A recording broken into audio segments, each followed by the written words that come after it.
Hello, my lovelies, and welcome to Crafty Little Dragonfly, where today we are doing a pony project. I rerouted this My Little Pony figure quite a few years ago, and I intended for a different project, but today we are going to be turning it into a Galarian Ponyta from Pokemon. As you see on screen, this is what we're going for, and we will see how it turns out in the end. But currently I am cutting off the hair that I rerouted into it. I cut the tail a little bit longer because I'm planning to just attach the hair to it later on when I get to it. So this is what I'm going to be working with, is brushed out yarn wefts. So you attach yarn to, I used a clothes hanger, and you brush them out to make them more hair-like rather than yarn-like. So now we have a visitor, Morgan, one of my cats. She wanted to help and supervise by making sure to lay on top of my arm so I can't move. Anyway, I'm continuing to brush out the yarn wefts. And give switches, of course.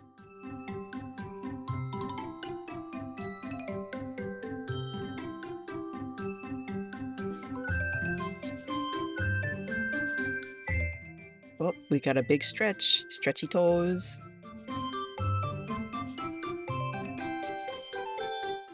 This is all the yarn fluff that came from the purple side, and I'm using this plastic wrap mini spool. I don't know, I got it from my mother-in-law to make a protective layer for making the wig on top of the head.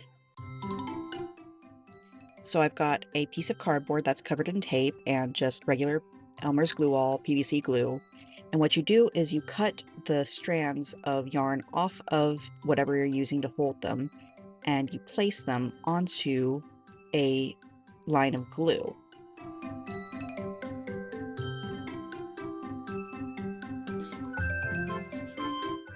And I'm trying to do it left-handedly because Morgan is still in the way, but you smear the glue all over it until both sides are completely covered and let it dry.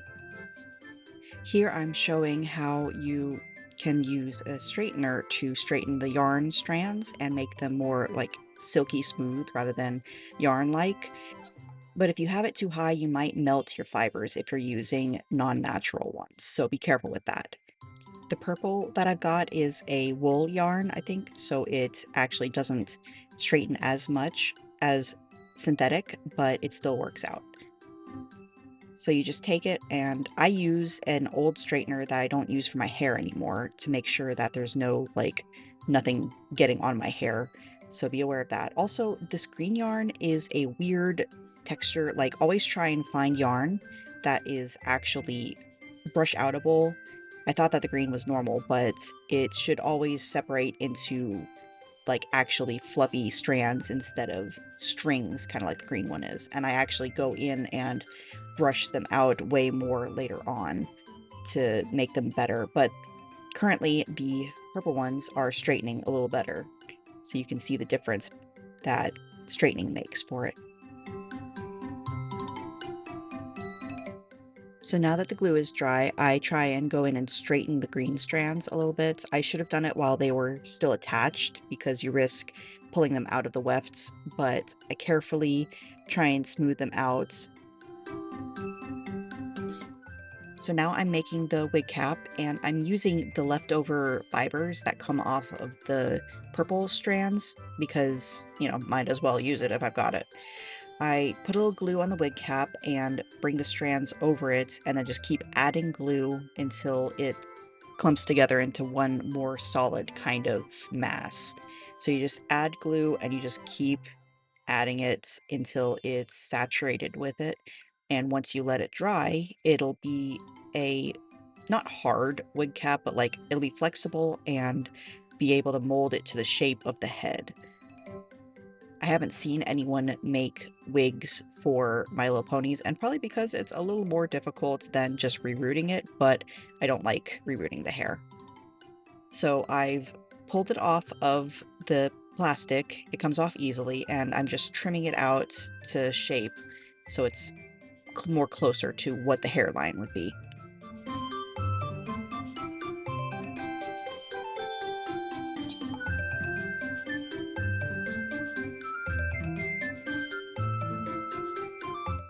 These are the wefts, and since they're dry, I'm peeling them off carefully. If you've done it right, they should all come off in one section, and they should be pretty secure. Make sure you saturate them with glue on both sides to make sure of it. And I left this all in case anyone else enjoyed the satisfaction of being able to pull them off all in one piece. The glue does darken the ends of the hair that are attached to the weft, but it shouldn't affect anything once you're gluing them in place as long as you layer them well enough that it's not showing. So now I take them and I trim off, well, I get off some of the scraggly bits. I trim off about maybe half of the weft end so that it still has enough to hold together, but it's flat on top, making it more manageable to layer them. I also split them into smaller sections vertically when I'm using them so that it's easier to paste smaller ones on at a time. So anyway, I have trimmed up all of the colored sections and realized that the color I was using, one, wasn't enough, and two, wasn't quite the right purple. So I found this in my stash, which actually comes from an old bag of craft fluff that is unicorn mix. How fitting. And since it matches, I also had some other yarn that I wanted to use too, just for some color variation. I think it matches a little bit better to the original color scheme. So that's the one that we're going to go with, and I just remake some new wefts.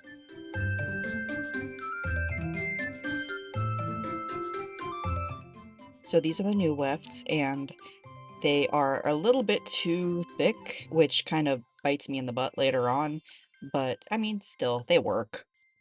So I did not, in fact, get enough glue onto these little mini wefts that I was making, but they still work. It just kind of comes apart in layers later on. You just cut them in half, and you have two smaller wefts.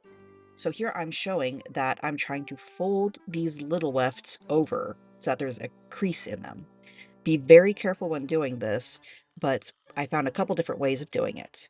I use a finger protector, silicone finger protector, to protect against the heat of a curling iron and fold it over a toothpick to get a nice sharp crease and carefully rub it back over to make it as flat as I can get.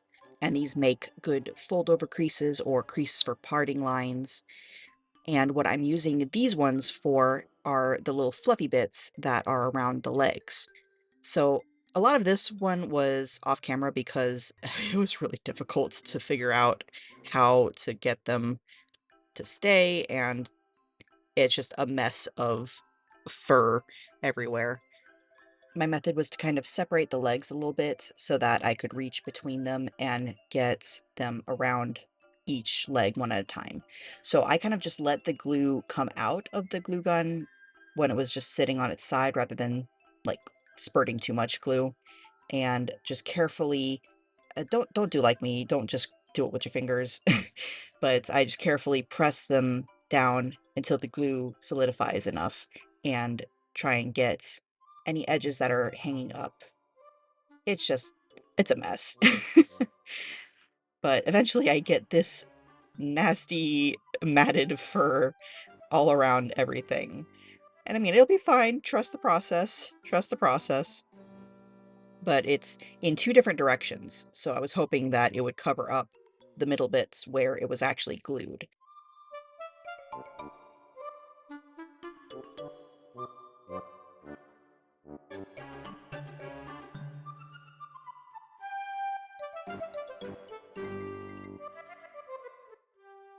The first step to taming the madness is cutting off the very bottom section area so that I can actually get the doll to stand on its own again. There was that much fur that it would just flop over. So it's just going in and carefully chopping away little bits to tame the mess. If you take the scissors vertically or like perpendicularly, that's what it is, to your hair, you can kind of chop at the ends and it makes a more natural transition rather than blunt cutting. And that's what I did for some of this. I tried out different methods of doing this. I also have some of the, what are they called? They're like thinning scissors. They're especially for thinning out hair and making a natural cut, but I don't know how to use them very well. And they are a little weird on the yarn. You have to clear them out of the grooves there. But I mean, hey, they work really well, at least for this purpose. So here I've gotten them all trimmed, and I'm just using the curling iron to carefully bring them down and kind of smooth it out a little bit. Be careful if you're doing this, especially if you used hot glue to glue your wefts, because you can melt your hot glue and it'll stick to the hair that's on top there. So that happened to me, so I ended up having to redo one of the sections later on. But otherwise, doing it carefully, it smoothed it down and it gives a pretty good enough result. So I've switched back to doing the main wig, and I'm putting a little bit of hot glue down and taking one of the green wefts and putting them there. I'm trying to do the hair colors in a particular way because of the way that it looks on Ponyta.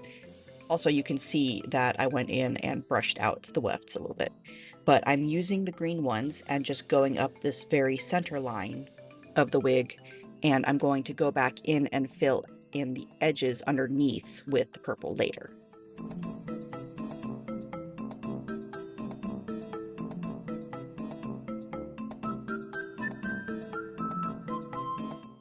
So you can see all of the green filling in, because it looks like in the images that the purple kind of surrounds the green. So that's why I'm trying to separate the colors this way. And I'm putting one of the green wefts underneath the wig, just like I'm going to do with the purples, so that when I'm done, it'll be styled around the edges and cover the edges of the wig. At least that's my hope. So I'm pressing in and making sure it fits well enough against it. So I'm switching gears and going to the tail part now.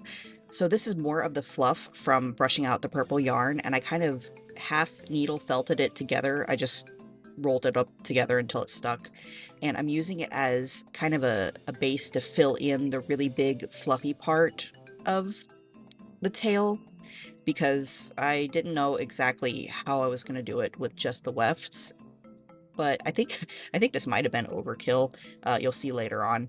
Anyway, I'm just kind of flattening down the edges. Again, please be careful if you're also hot gluing, because I just I just don't pay any attention to my fingers half the time. But I try and use the silicone finger guards to press down on things when they're hot. So I'm sticking a weft in kind of the center of the felted area to kind of act as the like very tip of the tail. And I'm again doing the green ones first, and I'm just kind of moving them in a circle around and up the tail piece. I don't worry about filling all of the purple space because the rest of the wefts will cover them. I just wanted to make sure that the tip of the tail had enough volume to it, like it is on the doll and the images. So now I am using the purple that I have and filling out around on top of the green and making sure that it all kind of meets. So this one I glued facing backwards so I could do it as a fold over and cover up the very edge of the tail where it meets the butt. And I will style it a bit later so it's covered. And then I just add another weft to on top of the green so that it would not show through. So this is the current stage, and it needs trimming, but everything is pulled back currently, and I wanted to start working on the face and all of the other painted sections. So as you can see with the figure, we've got paint on the eyes, ears, horns, and I need to not forget to do it on the hooves. I wanted to wait until I had most of the fur on there so I could see what I was needing to cover around. So to mix up the color for the main purple tone, I used this Opal Magic acrylic paint, and it's got some like color shift stuff in it with some lavender deco art paint. And for some reason I decided that I should be using a toothpick to mix it. I added some matte medium in order to kind of thin it out a little bit so that brush strokes are a little bit better. And good, I switched to using a silicone brush for mixing it now. So basically, I'm just making two sections, one for the lightest color, one for the main purple tone, and a black to mix into it. And adding the matte medium and some water to just a little bit to thin out the paints so that it's less streaky. I decided that I wanted to do just a little bit more with the eyes than the flat single tone that is on the artwork and on the figure, by adding just another lighter tone of the purple along with the main darker one.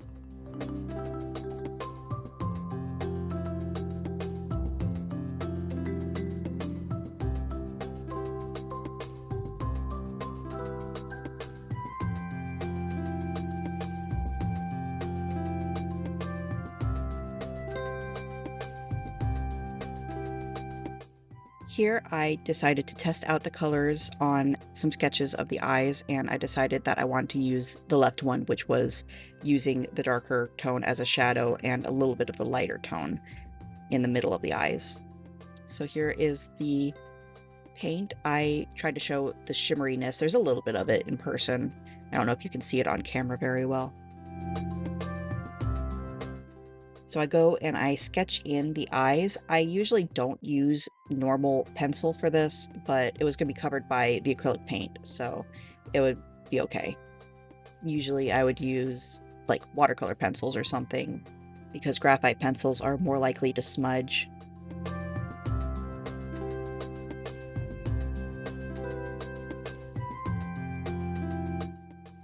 Here I'm drawing out a little bit of a pupil and a larger kind of rounded section for the light green that's in the eye, and just kind of sketching out where I want the highlight to go and the shading area to go. I kind of wanted it to be just a little bit more my style rather than just a flat shading like the normal artwork. So I'm filling in the base purple now.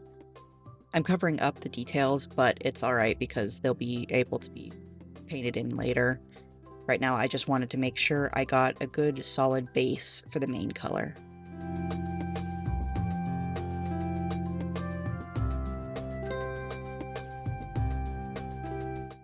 I also tried to do just a very careful lining around the eyes.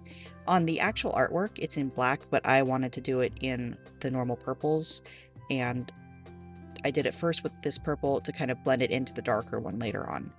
And I'm not worried about overflow because you can use like a toothpick to just very carefully kind of scrape the edges off.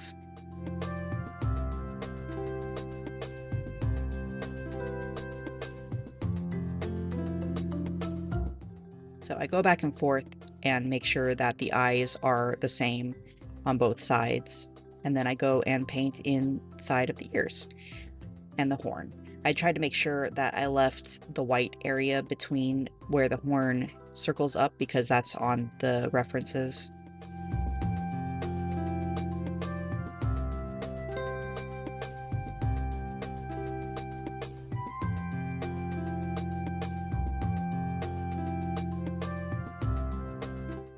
So I started making the green for the eye color, and it matches the tail green, but I think I matched the color to the doll rather than my tail green, but I think it worked either way.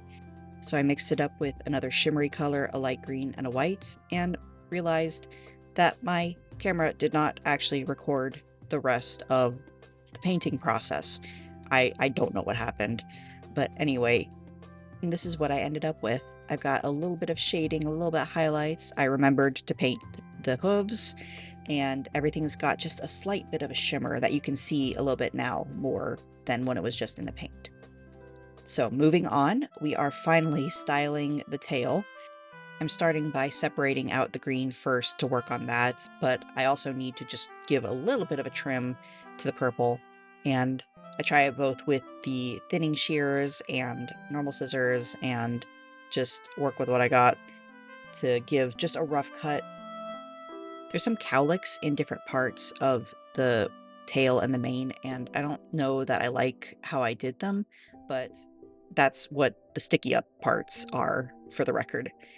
So I'm trying to just give a general cut and just kind of blend it out into the green. It's a trust the process still. Yeah, this is one of the cowlicks. Again, please be careful with your fingers. Not completely crazy with how they turned out, but I keep working on them and it'll be all right. So I smooth the hair a little bit, make sure that it's covering, and then completely destroy it by peeling back the layers anyway, so that I can try and access the inner layers. So the green was really hard to style and I didn't really want to take it very well, but I can show the process a little bit better on the purple after I actually learned what I was doing. I'm using just some random hair gel that we have, and I saturate the yarn with it, and in case anyone else does not actually know how to use a curling iron like I didn't, if you're rotating it onto the hair, the ends stick first, and then you can kind of use that to pull it forward. I don't know if that makes any sense, but these are also very small sections, so it's a little difficult to show. I'm still learning at this point in time, and I'm getting a little bit better, but I'm just kind of giving a general kind of crazy yet magical f- big hair kind of feeling to the curls. And I to be honest, I don't know what I was doing, but it's the vibes, right? Is that how that works? But anyway, just curling all the strands and trying to bring them in, and eventually I got it to a decent point and just used some yarn to kind of tie it up so that it was out of the way and kind of hold it in shape. It's really more of a big puff ball than how it's supposed to be, but it's all right. So now we're moving on to attaching the mane. You could say it's the main event. Sorry, I won't do that again. And I take my time and try to glue it in sections without the glue like spurting out everywhere, which no, it did.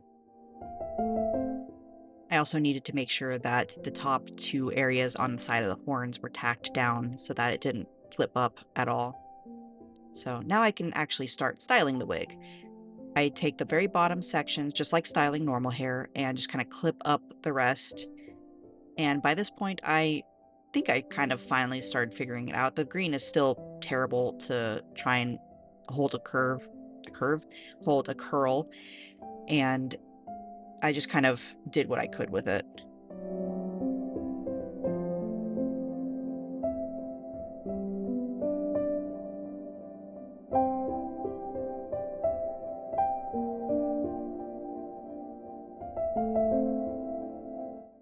I am glad that they turned out better than the tail ones did. So trying to curl the purple ones around as well to kind of be a little bit looser than the green ones,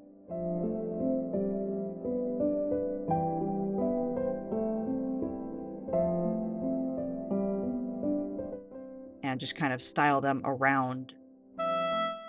I couldn't really make it exactly like the references, but I think it works out pretty well, just kind of blending the two sections together.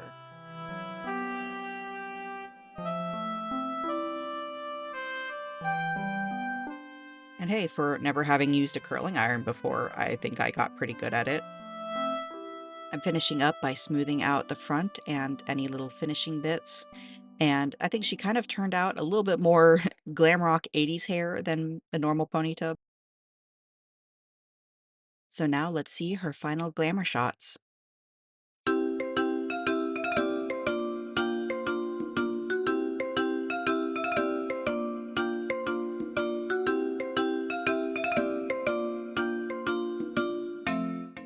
So what do you think? She was originally going to be the first of my JUNEicorn challenge, but I got sick in the beginning of the month. But there'll be more unicorns to come. Thanks for watching, guys. Also, here is another lovely helper, Luna, deciding that she really needed to be part of the process of doing those final glamour shots. So make sure you say thank you to both of our girls for helping out. I'll see you in the next one, guys. Bye.